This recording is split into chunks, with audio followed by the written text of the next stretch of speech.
Advocacy allows for people to use their voices, share their stories, work together to make sure that we're making a positive impact, whether it's within the community or on a broader scale. In every state but Nebraska, there's a bicameral legislature, meaning there are two chambers, essentially the House and the Senate.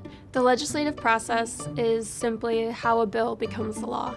A model bill serves as a guide for lawmakers and as a starting point for a bill to get introduced. Anyone can have an idea for a bill. It can come from someone as young or younger than 14 years old. It is, however, the legislator who introduces that bill into the legislature. The Crohn's and Colitis Foundation has a model bill that someone can take to their legislator when they are working to get the legislation passed in their own state.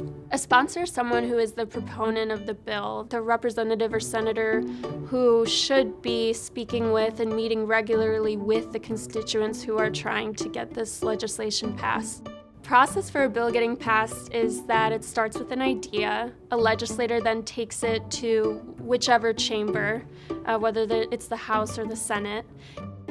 It then gets assigned to a committee. The committee hears the bill.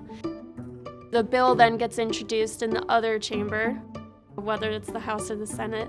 And if the two chambers agree, it then goes to the governor's desk.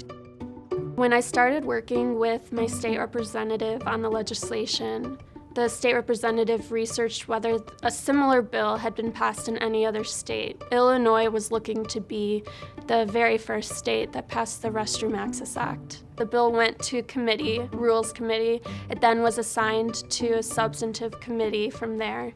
And that's when my mom and the state representative testified. All the committee members wanted it to advance, so it passed through the committee. One representative who'd been in the General Assembly in Illinois for a long time actually admitted on that House floor that he has Crohn's disease. That really helped to gain that support. And then it passed unanimously through the House and the Senate, and it went to the governor.